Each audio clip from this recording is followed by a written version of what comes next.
Hello, welcome to Halloween. I mean, the scary month of Halloween. Month of October, where we're going to review creepy stuff. In fact, we're actually going to review Unsolved Mysteries today. Caught on tape. Unsolved, never solved, scary, danger. In fact, these are going to be so creepy and so scary. Is my mustache? Okay, good. Welcome to Reaction Time. Thank you for joining me today. This is October month, so... I was afraid this was gonna happen. So what happens when your mustache gets a little sweaty? Ooh, it is me again. I'm back. But it needs to be creepy, scary. Like my hairline. Oh my god, who did that? I need better genetics.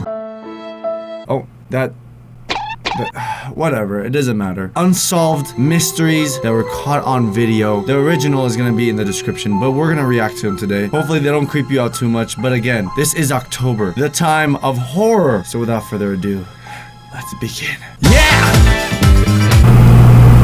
Oh.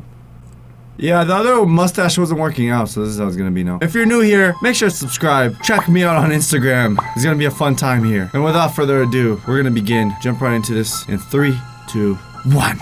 Jackie Sutton arrived at a Turkish airport to catch her connecting flight to Iraq, where she'd been working with the free speech organization IWPR.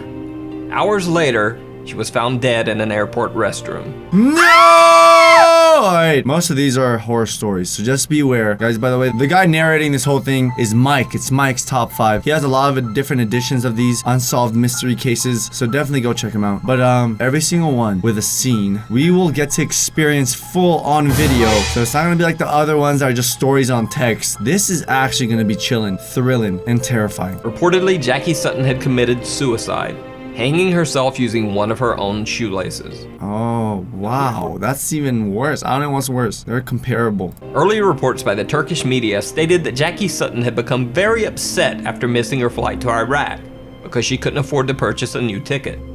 However, later reports revealed that Sutton could have easily paid for a new ticket. She was found carrying over 2,000 euros and 2 credit cards. Okay, she claimed she was infuriated, but at the same time, someone said she was perfectly capable. We need more information to really break this down. Another security camera clip taken shortly before Jackie Sutton's death shows her carrying what appears to be a shopping bag containing purchases made at the duty-free shop in the airport. Did someone keep her hostage or blackmailed her in order to get something? That is the only possibility I can see right now. Critics have argued that it seems highly unlikely that Jackie Sutton would suddenly decide to do a bit of shopping shortly before committing suicide. Yes, someone was after her, someone threatened her, said, you need to buy this for us because if we straight up took it, it will be really suspicious. So instead, you're gonna go purchase. Go outside and give it to us shortly after she took her own life because I guess they didn't want to leave her alone. So was Jackie Sutton's death a suicide or something more sinister? I am creeped out. May she rest in peace. Do you guys have any creepy stories to tell that really happened that you know about? Let me know in the comments because the scariest thing by far for me, aside from jump scares,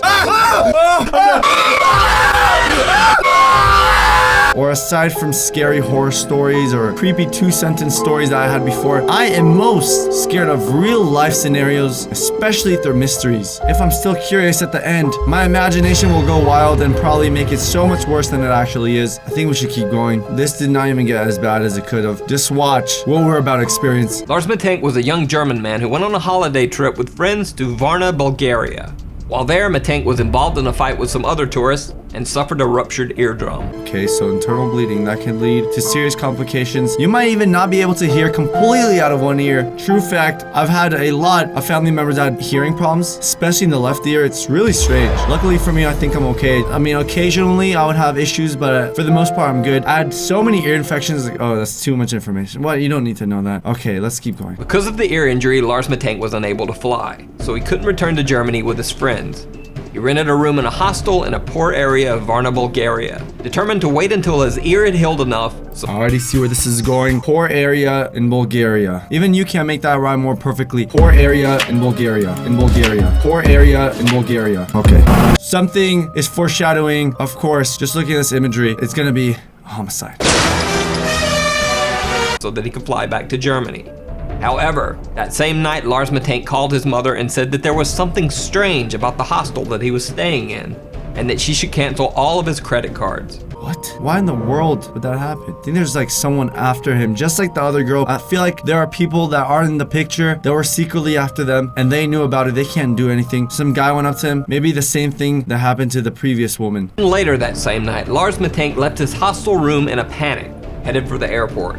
He called his mother again, this time saying that 4 strange men were following him. Oh, I hate that. I hate that. That's the worst. Mysterious, evil, mysterious people. People following your car when you're driving that you don't know about. People outside your window at night staring at you while you're sleeping and then sending you pictures through text message. I had no experience like that whatsoever. Don't remind me. 2 hours later, Lars Mittank caught a cab and arrived at the Varna airport in the early morning hours. On airport security cameras, Lars can be seen entering the airport with his luggage. The worst thing about all this is that it's true.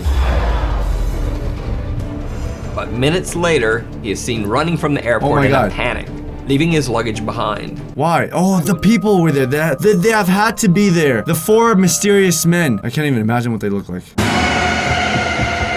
Witnesses say that Lars Mittank ran to a barbed wire fence that surrounds the airport, climbed over the fence, and then disappeared into some nearby woods. To this day, Lars Mittank has never been found. Oh! No, I know, mysterious, unsolved. What do you guys think he did? Do you think he took his life just like the previous woman? Those are the worst type of stories, especially when it's in another country, another place. You don't really have any type of security. You don't have people you know. Maybe some people don't even speak the language you speak, so it makes it so much more frightening. Hopefully, maybe one day someone will find out the case. This video is not too recent, so if they already did and you know about it, let me know down in the comments below. I'm getting a little sweaty. This is getting a little more serious now. Let's keep going. One of the strangest disappearances on record is that of Brian Schaeffer, an Ohio State medical student. On March 31st, 2006, Brian Schaeffer decided to go out for a night on the town with some of his college friends.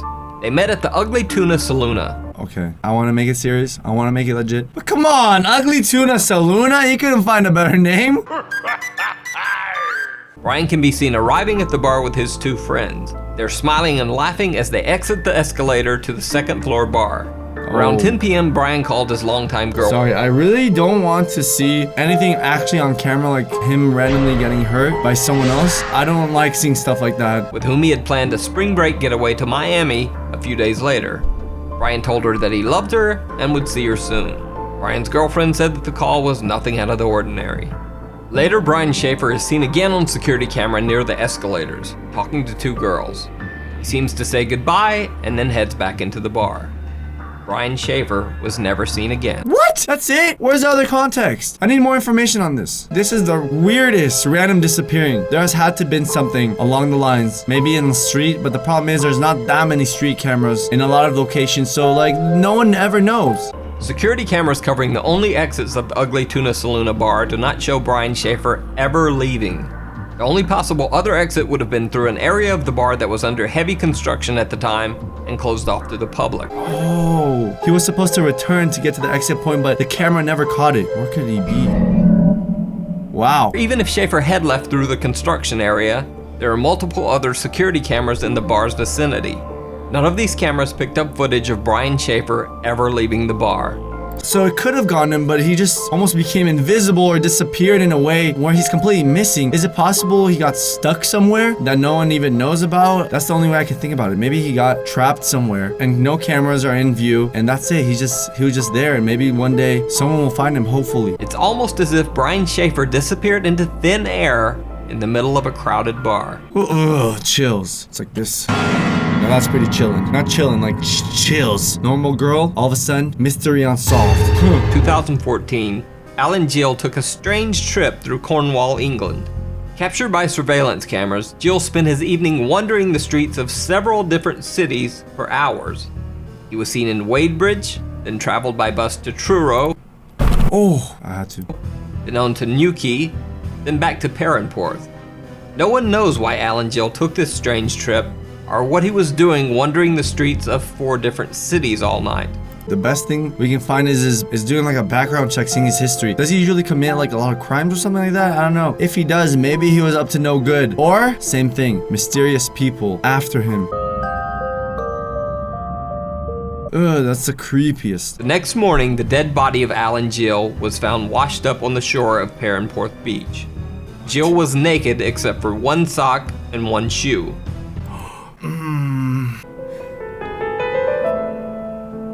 It's not for me. I'll have to not even read more about that, because I hate those types of stories. But the story gets even stranger. No, I don't want it to get stranger. I want it to stop there and say it's not gonna happen. Alan Jeal's other sock was found wadded up inside his mouth, wrapped in the cord of a pair of earbud-type headphones. Was this an attempt of... No, I don't think he would take his own life like that. I think there's people that got into trouble, and there's other people that are after them, and that's like one of my biggest fears. Near his body was a black jacket containing a wallet with 95 British pounds, but his bank cards, credit cards, and ID were missing. Oh, it could have been someone who tried getting his identification. They tried to pretend to be him, so people actually do that. You just basically replace the person as a human being, and you're actually seen as the same person, but you know you're not. It's creepy. The wallet contained a single bizarre picture: Alan Jeal as a child. What? Even stranger, the jacket the wallet was found in was not the one that Alan Jeal What is this? Why does this look so creepy? Dude, I'm had been actually wearing shivering. on the night of his death. Initially, Alan Jeal's death was thought to just be a very strange suicide. However, an autopsy revealed multiple unexplained injuries to Alan Jeal's right hand, chest, and head. No. Police ruled the death as suspicious. Congrats, police. Are you serious? Of course it's suspicious. What else would it be? One of the most bizarre disappearances in recent history is that of the Jamison family of Eufaula, Oklahoma. Pastor Gary Brandon claims that the Jamisons told him that their home was what the? No! I'm not supposed to stop on haunted that. by angry spirits. No, I'm good with Jamison that. said that they had made contact with the spirits of a dead family in their house, and that their 6-year-old daughter Madison often talked to the ghost family's child. The Jamisons said that 2 of the ghosts were called Emily and Michael, and that one of the apparitions had wings like an angel. Could they have been just hallucinating? Could it have been real? What is your experience with the supernatural? Do you guys have personal experiences? I know people that do. In my opinion, I feel like most of it is explainable at the end of the day. Here's an example. I was in a cabin in the woods. Okay, fine. It was like Big Bear. And 2:30 a.m. I hear the loudest thud. It was like something that fell on the floor. I immediately locked my door, which is probably not the smartest thing to do. Then the next morning, I realized a trash can fell, was tipped over by the dishwasher, whose door was open. So I assumed it was just the dishwasher didn't lock properly and just fell. But who knows? Maybe it could have been something that went right past it. I don't know. I don't want to know. Allegedly fearing for the safety of his family, Bobby Jamison had asked Pastor Brandon if there were quote-unquote special bullets that he could use to fight off the intruding spirits.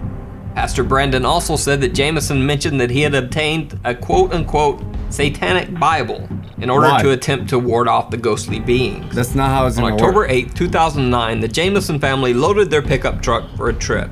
They can be seen on their own front yard security camera moving things from their house to their truck. Bizarrely, the family seems to be in some sort of daze or trance-like state, making dozens of trips back and forth from the house to the truck, but never talking to each other once. What? That is so beyond creepy. Maybe they don't like each other, or maybe they're actually possessed. Ah! No! No! After loading the truck, the Jamisons pulled out of the driveway and were never seen alive again. 8 days later, the Jamisons' pickup truck was found by the side of the road. Locked inside the truck were the Jamisons' wallets and IDs, their cell phones, and $32,000. Were they making a sacrifice? I think that could happen. That could have been explainable. Maybe what they've been seeing got into their head and said, you have to do this if you want to survive. I don't also know. locked inside the truck was the family's small dog, which was nearly dead from starvation. No! A massive statewide search was launched for the family over the next 8 months. Nothing was found. No! Multiple theories were circulated. One that Bobby and Cheryl and Jamison had been meth users and had been involved in a meth deal gone bad.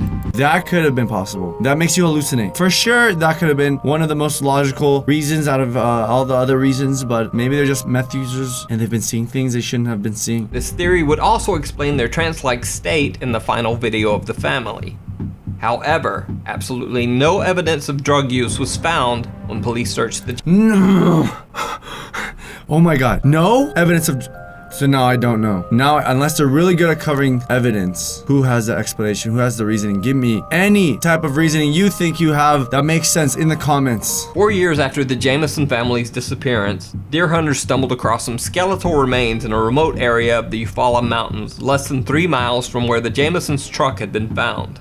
The bodies were forensically identified as the remains of the Jamison family. Oh my God. However, the bodies were so badly decomposed that no cause of death could be determined. I wanna pass out right now. I really don't feel good. I feel bad for the child and the dog the most. They're the ones that had to endure all of their parents' mishaps. Unless they were actually haunted by something, then I feel bad for the whole family. Do you guys believe in supernatural? Like I said, let me know. I wanna know, what is your worst experience? I am completely finished with this video. I am done. No more. Look, this girl is creeping me out right now. Like, she is scaring me. I keep looking at her. She's on my table right now. Ah! You know what else is creepy? Ugh. Oh! Ah! Ow! Ow! Okay. That is it for the video, guys. Hope you enjoyed this episode of Reaction Time. This was October season. Therefore, I'm making a little bit more horror videos. Good job. Horror videos. Don't forget to follow my socials. Gonna be right here. Check out my second channel where we're gonna do an exploding pumpkin challenge. And we had some scary videos on there. Thank you for watching. I'll see you guys next time. Stay safe this month. And peace out.